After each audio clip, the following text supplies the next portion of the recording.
নিত্যলীলার কথা ওঠায় শ্রীজীবন কৃষ্ণ বললেন, নিত্যলীলা কি জানিস? আমি এই উঠলাম, এই বলে আঙুল দিয়ে নিজের দেহ দেখালেন।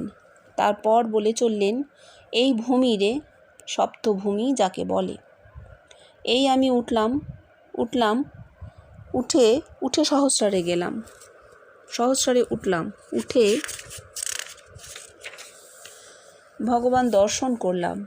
তারপর আবার সহস্রার থেকে নামবার সময় অবতার বা মানুষ রতন দেখলাম। এই হচ্ছে লীলা থেকে নিত্য, আবার নিত্য থেকে লীলা। আমি যেসব কথা বলি তোরা যে কতদূর বুঝতে পারিস তা আমি জানি না। তবে দেখ, আমার যে যৌগিক রূপ যখন ছাপার অক্ষরে বেরুবে তখন পড়িস। পড়তে পড়তে কিছুটা বুঝতে পারবি। হাতের লেখা পড়ে এখনকার লোকে তত বুঝতে পারে না।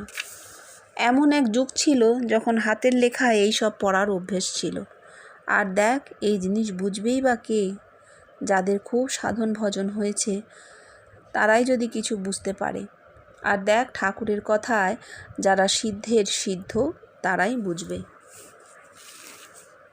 এখন কথা হচ্ছে, জীবনকৃষ্ণ নিজের দেহ দেখিয়ে নিত্যলীলার কথা বলছেন। এই নিত্যলীলা তার দেহে বেষ্টিতে যা হয়েছে সেটা বলছেন। এই সহস্রারে উঠলাম, ভগবান দর্শন করলাম, নামলাম, অবতার মানুষত্ব দেখছি। এই নিত্যে উঠলাম, আবার এই হচ্ছে লীলা থেকে নিত্য, আবার নিত্য থেকে লীলা বলে বলছেন যৌগিক রূপ বেরোলে তোরা পড়িস, পড়তে পড়তে কিছুটা বুঝতে পারবি কি হয়েছিল সেটা বোঝা যাবে, দেহে ফুটবে না।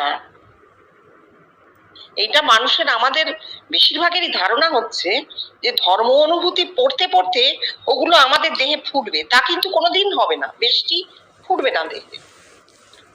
পড়তে পড়তে মাথাটা পরিষ্কার হয়ে যাবে, বোঝা যাবে যে কি হয়েছিল।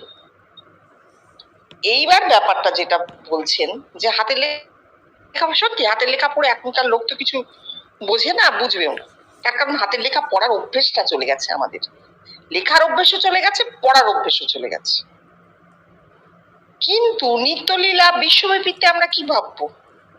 এ তো নয় বেষ্টি, যাদের খুব সাধন ভজন হয়েছে তারা কিছুটা বুঝবে, পড়ে পড়ে আমাদের যেটুকু বোঝার বুঝবো। হ্যাঁ, বেষ্টি তার নিত্য, তার লীলা, তা থেকে আবার নিত্য। কিন্তু এর তো একটা ইউনিভার্সাল আসপেক্ট আছে, এটা তো ইন্ডিভিজুয়াল আসপেক্ট। ইউনিভার্সাল আসপেক্টটা কি? এই যে বেষ্টির পূর্ণত্ব তার মধ্যে হয়েছিল, তার ফলেই কিন্তু আমরা বিশ্বব্যাপিত্বটা পেয়েছি। তারই বেষ্টি, আবার তারই বিশ্বব্যাপিত্ব। যখন পয়েন্ট অফ ইউনিয়ন হয়ে গেল দেহটা, তার দেহের রূপটাই তো সেই পয়েন্ট, ইউনিয়ন সেই পয়েন্ট যা ধরে করতে হলো। যখন দেহটা ওই পর্যায়ে উঠে গেল, তারপরে যা কিছু সেটা বিশ্বব্যাপিত্ব, সেটা তার আত্মার সাধন। তার আত্মার সাধন যখন হচ্ছে, সেটা কিন্তু নিত্যেরই ক্রিয়া। বলছেন পরমাত্মা ক্রিয়াশীল, পরমাত্মা নিত্য। পরমাত্মা তো লীলায় নেই, বেষ্টিতে তো পরমাত্মা নেই, বেষ্টিতে শুধু আত্মা। বেষ্টিতে শুধু আত্মা, দেহ থেকে আত্মা পৃথক হচ্ছে, আত্মা সাক্ষাৎকারের পর বেষ্টি শেষ। এরপর বিশ্বব্যাপীতে কিন্তু পরমাত্মা, আর আত্মা নেই। পরমাত্মাকে তুমি ব্রহ্ম বলো, পরম ব্রহ্ম বলো, কিন্তু সেটা কিসে ক্রিয়াশীল? সেটা বিশ্বব্যাপীতে ক্রিয়াশীল। এই ক্রিয়াশীল পরমাত্মা কিন্তু নিত্যে, তা কিন্তু লীলা নয়। পরমাত্মার লীলা বলে কিছু হয় না, কারণ নির্গুণ ব্রহ্মের ক্রিয়া আমরা বুঝতে পারি না, তাই জন্য তাকে লীলা বললে ভুল হবে। আর দেহে তার এফেক্ট পড়েও না। জীবনকৃষ্ণ বলছেন আমার দেহ থেকে উঠছে বটে, কিন্তু কি হচ্ছে আমি জানি না। নিজে যদি জানতে পারা না যায় তাহলে সেটা বেষ্টি নয়, বেষ্টি জানাবে। এইখানে তার ইউনিভার্সাল অ্যাসপেক্ট, বিশ্বব্যাপিত্ব আমরা এইভাবে বুঝবো যে তার নিত্য কোথায় ক্রিয়াশীল হয়েছিল। তার লীলা ক্রিয়াশীল দিয়ে আমাদের আর দরকার নেই, আর একটুও দরকার নেই। তার নিত্য কোথায় ক্রিয়াশীল, পরমাত্মা কোথায় ক্রিয়াশীল। তারপর এসব কথা বলার সঙ্গে সঙ্গেই শ্রী জীবনকৃষ্ণের দেহে যৌগিক ঐশ্বর্য প্রকাশিত হয়ে সমাধি হতে লাগলো, এবং প্রতিবারই সমাধি ভাঙার পর তিনি তার দেহের এই অপূর্ব যৌগিক বিভূতির বিভিন্ন পরিবর্তিত অবস্থা সমূহ বিশ্লেষণ করে বুঝিয়ে দিতে লাগলেন। প্রতিবার সমাধি ভাঙার পর সকলকে প্রশ্ন করতে লাগলেন, এ কি হলো বল দেখিনি। কিন্তু তার এই প্রশ্নের অর্থাৎ তাঁর এই অপূর্ব যৌগিক বিভূতির কারণ দেখানো কারোর পক্ষে কি সম্ভব? সকলেই নিস্তব্ধ ও অপলক নেত্রে তাঁর এই অপূর্ব মাধুর্যমণ্ডিত অবস্থা দেখছেন। পরে তিনি নিজেই তাঁর শ্রী অঙ্গের এই বিভিন্ন পরিবর্তনের কারণসমূহ বলতে লাগলেন। এই সময় সচ্চিদানন্দ এই বাক্য শোনা মাত্র, দেখবি একেই বলে সচ্চিদানন্দ, এই কথা উচ্চারণ করার সঙ্গে সঙ্গে পলকের মধ্যে দেহের সমাধির লক্ষণ ফুটে উঠল, মুখমণ্ডল স্ফীত হতে লাগল, চক্ষু মুদ্রিত, মুখে অপূর্ব হাস্যরেখা ফুটে উঠল। দেখেই মনে হতে লাগলো যে তিনি অপার আনন্দ সাগরে মগ্ন হয়েছেন। হ্যাঁ, কার হবে এটা? হুম কারোর হবে কি? এই যে এই বেষ্টি, এই জন্য বলা হচ্ছিল যে তার এই বেষ্টি, তার স্থূল দেহটা যতক্ষণ জগতে ছিল ততদিন তার স্থূল দেহে এই বেষ্টির যোগৈশ্বর্যের প্রকাশ হয়ে গেছে, হতেই থেকেছে, কারণ এটি তার নিজস্ব। বেষ্টির পূর্ণ সাধন তার দেহে হয়েছে, সুতরাং সেই যোগৈশ্বর্য প্রকাশিত হবেই হবে, সেইটি দেখা গেছে। কিন্তু এ তার বেষ্টি একদম, যারা দেখেছেন তাদের দেখে আনন্দ হয়েছে, দেহে অনুভব করার আনন্দ কিন্তু হবে না, বেষ্টি একজনের। হ্যাঁ, তারপর পড়ো। সমাধি ভাঙার পর বললেন, দেখ, এই যে সৎ যা দেহ ব্যাপ্ত হয়ে আছে তাই যোগ আশ্রয় করল। তারপর সে আনন্দরূপে সহস্রারে ফুটে উঠল। এই হচ্ছে সচ্চিদানন্দ। দেখ, ঠাকুরকে যদি এইসব কথা জিজ্ঞাসা করা যেত তিনি এসব কথা বলতে পারতেন না। এই হচ্ছে ব্রহ্মবিদ্যা। বলার সঙ্গে সঙ্গে যদি দেহেতে তার লক্ষণ প্রকাশ না পায় তাহলে বুঝবি লোকটা ভান করছে। বলার সঙ্গে সঙ্গেই যদি দেহে প্রকাশ না পায় বুঝবি লোকটা মিথ্যে কথা বলছে। ওরা বলে যে যাদের এইসব হয় তারা জানতে পারে না। ওরে না রে, ও ভুল কথা। এই দেখ না, জনকের সভায় যখন প্রশ্ন করা হলো তখন যাজ্ঞবল্ক্য উঠে দাঁড়িয়ে বললেন, ব্রহ্মবিদের কথা বলছো? আমি সেই ব্রহ্মবিদ। হ্যাঁ, বেষ্টি জানা যায়, বিশ্বব্যাপিত্ব জানা যায় না। বেষ্টি অবশ্যই দেহেতে ঘটছে, দ্রষ্টা দেহি নিজেই দ্রষ্টা, দেহি নিজে দেখছে, তার দেহের মধ্যে প্রত্যেকটা পরিবর্তন, প্রত্যেকটি ঈশ্বরীয় লীলা প্রকাশিত হচ্ছে, দেহি সেটি দেখছেন, তিনি জানতে পারছেন। ভগবান দর্শনটি পর্যন্ত তিনি জানতে পারছেন, তাকে দেখিয়ে দেওয়া হচ্ছে এই ভগবান, এই ভগবান দর্শন। প্রত্যেকটি স্টেজ তার কাছে একদম পরিষ্কার।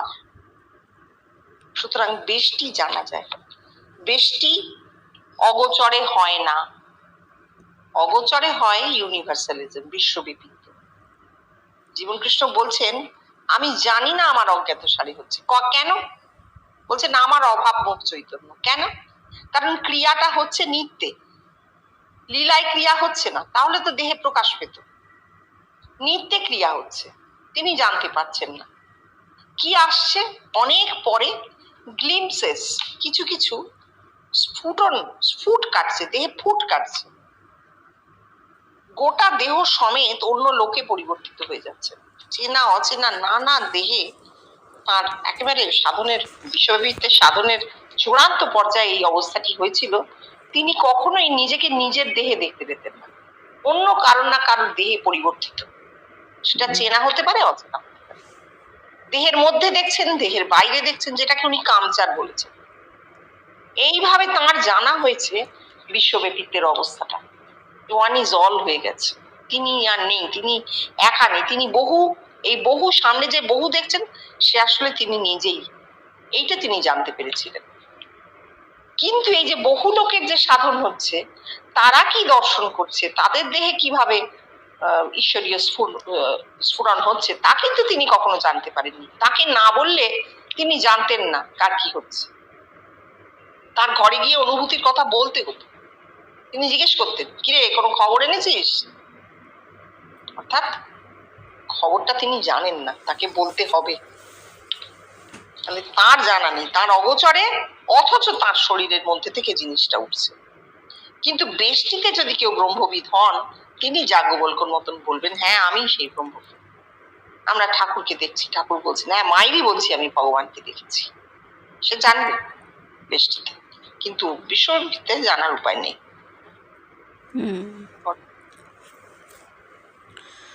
10ই জুন 1961। ব্রহ্ম নির্লিপ্ত, সুখ দুঃখ জীবের। কথামৃতে এই কথা পাঠ হলে শ্রীজীবনকৃষ্ণ আনন্দ ঘোষ তাকে প্রশ্ন করলেন, আচ্ছা বল দেখিনি এর মানে। আনন্দ, আত্মিক জীবন আর ব্যবহারিক জীবন আলাদা। শ্রীজীবনকৃষ্ণ, হ্যাঁ রে, কিন্তু ঠাকুর কি তাই বুঝতেন? তা না হলে তিনি মা আমার হাত ভাঙলো কেন এই কথা কেন বলছেন? ব্যবহারিক জীবন আর আত্মিক জীবন আলাদা। ব্যবহারিক জীবনের সঙ্গে আত্মিক জীবনের কোনো সম্পর্ক নেই। পাঠ হলো সুখ ব্রহ্ম সমুদ্র দর্শন করেছিলেন মাত্র। শ্রীজীবনকৃষ্ণ বললেন, বল এই কথার মানে। উপেনকে দেখিয়ে বললেন, ওরে শোন, এ সুখ সমুদ্রের কাছে দাঁড়িয়ে এর মানে কি উদয় হতে পারে রে? ব্রহ্ম সমুদ্র মানে জনসমুদ্র। এবার বল কি প্রশ্ন উঠতে পারে?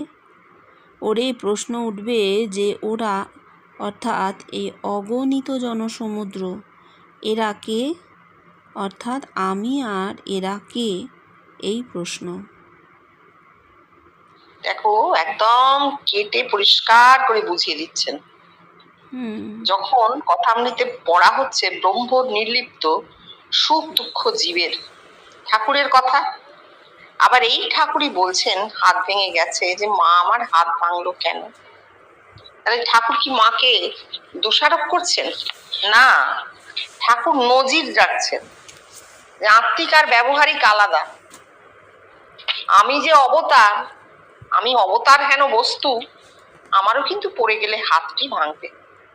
দেহের ব্যাপারটি সম্পূর্ণ আলাদা। দেহের সুখ দুঃখের সঙ্গে আত্মিকের কোনো যোগাযোগ নেই। ঠাকুর এটা এস্টাবলিশ করেছেন বারে বার। এইবার যে সুখ ব্রহ্ম সমুদ্র দর্শন করেছিলেন মাত্র, এইটাও কথামৃতের কথা। অর্থাৎ ঠাকুর সুখ। তিনি এই জনসমুদ্রের সামনে দাঁড়িয়ে নিজেকে প্রশ্ন করেছিলেন, আমি কে আর এই মনুষ্য জাতি বা কে?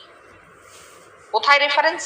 ঠাকুর বলছেন স্বামীজিকে, আমি একটি, ও একটি, মানে আমি একটি আর আমার সামনে এই জগৎ সে আরেকটি। এই দুটোর মধ্যে সম্পর্কটি কি, সেইটা ঠাকুরের সময় প্রকাশিত হয়নি, কিন্তু প্রশ্নটি ছিল। এই প্রশ্নটা প্রত্যেকটা মানুষের প্রশ্ন, যে জগতের সঙ্গে আমার সম্পর্ক কি। জীবনকৃষ্ণ আসাতে আমরা জানতে পেরেছি প্রত্যেকটা মানুষ জগৎকে বিক্ষেপ করে তার মধ্যে থাকে। এই জগৎ আর মানুষ আসলে অভিন্ন। আমি ও আমার সামনের এই জগৎ অভিন্ন, এক। এইটা যখন জানা হয় তখন কিন্তু মানুষটা বিরাট সান্ত্বনা পায়, যে দেহ সমেত আমি এই জগৎ থেকে উঠেছি, আবার দেহ যখন লয় হয়ে যাবে এই জগতেই আমি মিশে যাব। কারণ চৈতন্যের জন্মও নেই, মৃত্যুও নেই। এইটা জানা হবে। এইটা জানতে পারলেই কিন্তু একটা মানুষ ভীষণ শান্তি পায়, তার মন থেকে মৃত্যু ভয় চলে যায়। কারণ দেহের মৃত্যু হয়, চৈতন্যের তো মৃত্যু নেই। এইটা জানা হয়। জীবনকৃষ্ণ এইটা বলে আমাদের খুব আশ্বস্ত করেছেন।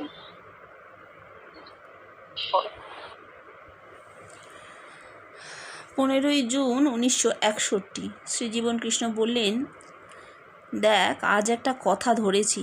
ওই যে ঠাকুর রামবাবুর বাগানে গিয়ে সাধুকে দেখেছিলেন, তারপর সেই সাধুকে দক্ষিণেশ্বরে নিয়ে এসে তাকে জিজ্ঞাসা করছেন, ব্রহ্ম কি? সাধু উত্তরে বললে, নাদই ব্রহ্ম। ঠাকুর তারও ওপরে উঠে বললেন, যত্র নাদ বিলিয়তে। শব্দের একটি প্রতিপাদ্য আছে, অর্থাৎ সাধু যা বললেন ঠাকুর তার ওপরের কথা বললেন। ধীরেনকে বল ব্রহ্ম মানে কি? কিছুক্ষণ নীরব থাকার পর তিনি নিজেই বললেন, দেখ বাবা, কি বলবো, তোরা সব ব্রহ্মবিদ। যখনই তোরা ধর্মজগতের কথা পাবি, তোরা তোদের নিজেদের কথা ভাববি, তাহলেই সব উত্তর পেয়ে যাবি। ধীরেন, ব্রহ্ম জ্যান্ত মানুষ যাকে আমরা ভেতরে দেখি। শ্রীজীবন কৃষ্ণ হুঙ্কার দিয়ে ইয়া। তাহলে এর তো কোনো ব্যাখ্যার কোনো প্রয়োজন নেই। রামবাবুর বাগানে ঠাকুর সাধুকে বলছেন, সাধু নাদের কথা বলছেন, নাদি ব্রহ্ম। ঠাকুর বলছেন নাদের একটি প্রতিপাদ্য আছে, অর্থাৎ শব্দ যেখান থেকে উত্থিত হচ্ছে সেই বস্তুটি ব্রহ্ম। ব্রহ্ম একটি বস্তু যা থেকে শব্দ উত্থিত হচ্ছে। তুমি শব্দ শুনতে পাচ্ছ বটে, কিন্তু যা থেকে উত্থিত হচ্ছে সেই সোর্স, সেইটি ব্রহ্ম, সেই উপপাদ্যটি ব্রহ্ম, প্রতিপাদ্যটি ব্রহ্ম। এইবার সেই প্রতিপাদ্যটি কি ঠাকুর কিন্তু বলতে পারেননি, ওইটুকু বলে চলে গেছে। কেন? ব্রহ্মের রূপ তখনও ফোটেনি। এই ধীরেনদা বললেন যে ব্রহ্ম একজন জ্যান্ত মানুষ। কখন বললেন? যখন জীবনকৃষ্ণ বলছেন বাবা তোরা সব ব্রহ্মবিদ, যখনই তোরা কোনো ধনজগতের কথা পাবি নিজেদের দিকে তাকাবি, নিজেদের দিকে তাকিয়ে উত্তরটা ভাববি। তাহলে তিনি শুধু ধীরেনদাদের বলেননি, আমাদেরও বলেছেন। জীবনকৃষ্ণের কি হয়েছে, ঠাকুরের কি হয়েছে, তার সময় সঙ্গকারীদের কি হয়েছে, এইসব দিকে আর তাকাতে বারণ করছেন। কি বলছেন? নিজের দিকে দেখবি, তোদের কি হচ্ছে, তোরা এই সময় দাঁড়িয়ে কি অনুভূতি হচ্ছে তোদের, উত্তর পাবি, তাই থেকে উত্তর পাবি। এখন মুশকিল হচ্ছে আমরা বারবার পেছন দিকে হাঁটি না, মানুষের পা সামনের দিকে করা, পেছন দিকে করা নয়, কিন্তু মানুষের পায়ের ফুট সামনে রাখার দিকে, তাই না? সামনে হতে হবে, পেছনে হাঁটলে হবে না। আমরা এখনো যখন আলোচনা করতে বসি, আমরা তো জীবন কৃষ্ণের কথা বলছি বলে শুরু হয়, কিন্তু যখনই আমরা বেষ্টির আলোচনা করি তখনই বুঝতে হবে আমরা পেছনে হাঁটছি।